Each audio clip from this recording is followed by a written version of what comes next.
Hey gamers, today we're going to look at a dog's life. Let's sniff it out.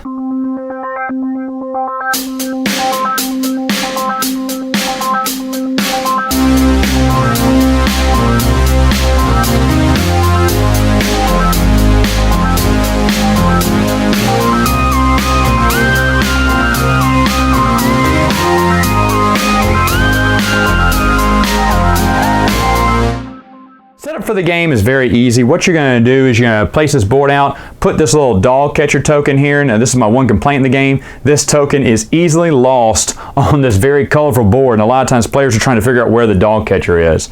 But anyway, each player is going to take one of these dogs to choose from, and the dogs come with various action points from 6 to 8. And however you think, well, why wouldn't I want the dogs with the most actions? They seem like they would win. Well, each dog has their own set of cards they'll run through, and some of the ones with lower actions have better cards in it than, say, someone with more actions. So the cards do balance out the dog in this game. So once you pick your dog, you're also going to pick the little character here, and the little dog tokens are really nice in this one.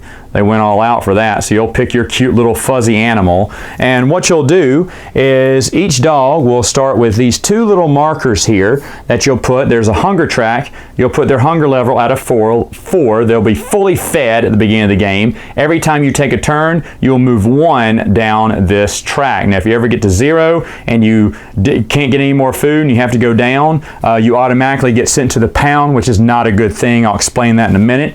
Each dog also starts with 1 piddle. That's right, in their bladder they have 1 pee, because you're going to be peeing on things in this game, which actually sounds awesome, right? Alright, so anyway, what you're going to do is each player is going to take one of these cards. This is basically going to say where around the edge of the board is your home. So in this instance, I'm going to go to Bubba's junkyard. So I would take my dog, let's say I just picked this dog, and I'd put him in Bubba's junkyard because I am a junkyard dog. Anyway, so that's where I would start, and that's the only reason you have that. Now, the goal of the game is to get 3 of these bones in various ways around town and bring them back to your junkyard or backyard, wherever you're from, and bury 3 bones in your yard. The person who does that first wins. Now, there are various things you can do with your action points. Now, first off, for 1 action, you can move around the board, just like so, okay? Now, you cannot move on the same space as another dog, but you may move through the space of a dog. You just can't end your turn on the space with another dog unless you're going to fight. They call this in the rule book the Michael Vick Special.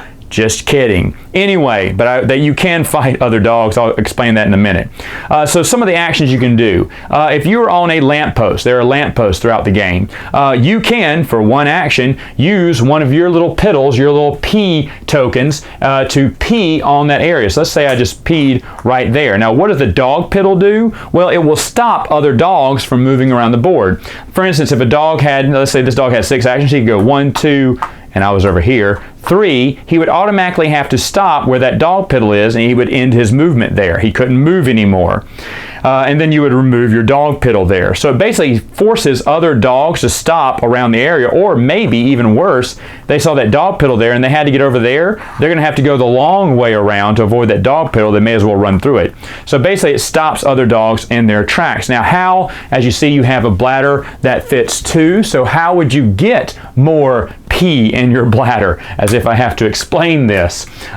There are little water fountains around town that you can go in, and if you do an action to drink from a water fountain, you can fill back up your bladder with more yummy dog piddle. I can't believe I'm having to explain this. Anyway, so other things you can do for your actions is you can shift through one of these trash cans for food. Now once you do that, there's a bunch of tokens in the game that you place over the board to show that you've already been shifted through that trash can. That trash can cannot be shuffled through again. Now once all those tokens are used up in the game, the city comes through and they clean up all the trash, and now all the new trash is out for any dogs to go back over. So don't worry, if everyone shifted through most of the trash and there's no more tokens left, you can remove them from the board, and then there's tons of tokens left and everyone can start shifting through trash once again. Other things they can do is they can go into the kiosk here, and in the kiosk they can grab a newspaper. Now there's a ton of these little newspaper tokens tokens that you have, and each one on the back, this is just a handful of them, but each one on the back here is a number. Now there's a number that corresponds with a number here on the board, and that's where your dog has to deliver that newspaper. When he does, he gets a reward. It could be food, it could be even a bone, who knows. Now if you look on your card, you can carry up to 2 items at one time. It could be 2 bones, it could be a bone and a newspaper, it could be 2 newspapers. And if you found a bone, like a third item, and you wanted to drop one of your newspapers, you could go ahead and do that. Drop the newspaper, add the bone. Now, any of your bones that you have, if you want to get rid of them, you need to go back, in my case, to the junkyard there, and I would have to bury them and then remove them from my board, leave them there, and then move back out in the world. Now, no one can take bones, of course, from your own backyard. They have to go find their own bones there. So anyway, at the end of your turn, whenever you're done with your actions, then you're going to move the dog catcher. You're going to roll this wooden die with these nice golden pips on them, and you're going to move the dog catcher that many spaces. So in this case, it's 1. Now, the dog catcher, of course, has this little arrow by it, which tells you what direction it has to move. If you get to an area where there's a decision to make, you can decide to turn it here or here.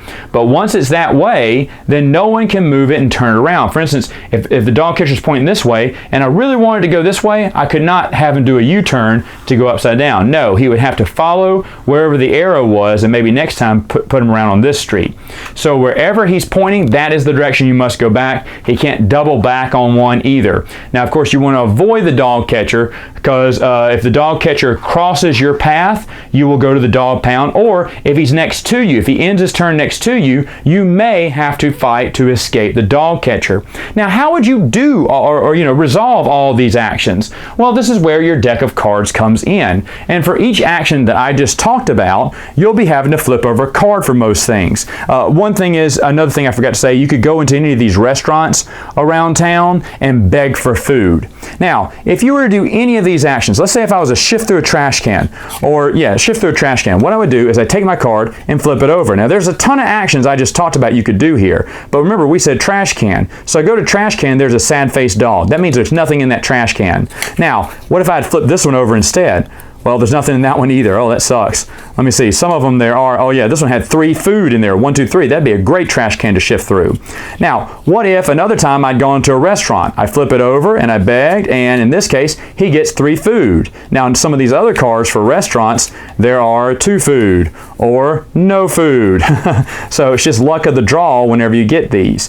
If you're going to get a newspaper, you can get food or a bone. In this case, they would have given me a bone. And in another case, they would have just given me a nice steak, which seems a little bit better, but I'm trying to get bones to win the game.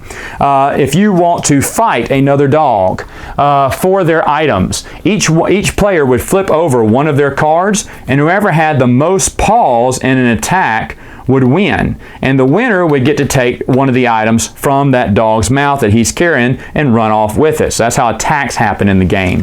Now, if you're trying to escape, like if your dog was right there next to a dog catcher going through, he didn't pass over you, but you're right next to the dog catcher token. Well, you have to flip over your card to see if you escaped the dog catcher. In this case, he's breaking through the net. He did. But in another case, the net's coming down on him. He did not escape it. And then he would also go to the pound. Now, about the pound, when you go to the pound, you lose all the items in your mouth. It really sucks. And when it's your turn, on the first level right here, it says reveal 1 card. So what you do is you reveal 1 card. Now, if it has him in the dog pound there, then he has to stay there. However, if you were to flip over a exit where he's walking free, that means you can escape the dog pound and you come out, your dog would come out here into the street and run wild throughout the street. So again, if I had drawn that first card where I was behind bars and I didn't get to go anywhere, what I would do is I'd move my dog up to the next level. And so on my next turn, it says reveal 2 cards. And if both cards were still like this, I'd move up to the 3rd level. In this case, it says reveal 3 cards. And if you're still super unlucky that you did not escape revealing 3 of these cards at one time, then on your 4th turn, you're welcome to escape anyway, because I guess this dog pound really sucks at keeping dogs in the pound. Anyway, so that's how these cards work. Now, there is a card randomly in the deck where it makes you reshuffle all your cards. So eventually this card will always pop up. And if that's the case, you grab your whole deck and you reshuffle it again. And again, the dog who gets 3 bones buried in their yard first wins. Final thoughts. What do I think about the game? Well, this is the old version. There is a newer version coming out by Benton Games, but from what I can tell on Board Game Geek, that was a scam. Now, I actually did pay for that newer version game and got scammed like a lot of people. Fortunately, though, PayPal was able to give me my money back because they did determine it was shifty and no good. I really hope they do come out with that game for those backers, but at the time of this video, it hasn't come out. They've been the Benton games have been very shifty about it, and it's gotten a lot of bad press, especially with the fans who Kickstarted, and I feel awful for them because the newer version looks really nice, but it looks like those people got scammed. Anyway, the old version is very cheap. I got this for $5, which is well worth your time. In fact, a dog lover would probably go 20 bucks for this and probably have a great time with it. Now, this is a kid's game or a family game. This is not for big gamers. If you're a big gamer, this is not for you. If you're a dog lover, maybe. Now, I got this because my wife is a big dog lover and I wanted to get her a game that I thought she would like. We sat down, we played it with her sister-in-laws. They loved it. They thought it was a lot of fun. My wife figured out a really good strategy and won the game. You know, just killed us.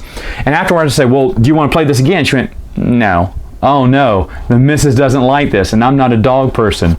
So unfortunately, besides the occasional play I'll do with my nephews, this may not get much game time on my shelf. So for me, it ended up for $5 though. That's not a bad deal. But yeah, unfortunately, it's not going to be on my shelf for too long, I'm afraid. However, for dog lovers, they would love it. I like the uniqueness of it, but it is a family game or a game for kids, which is probably why it won't get that much play for me. But don't worry about that new version, that scam. Go with the older version. It's very cheap, and like I said, besides the dog catcher token, I think it's fun. All right, gamers, that's all the time I have for now. Until next time, bark on.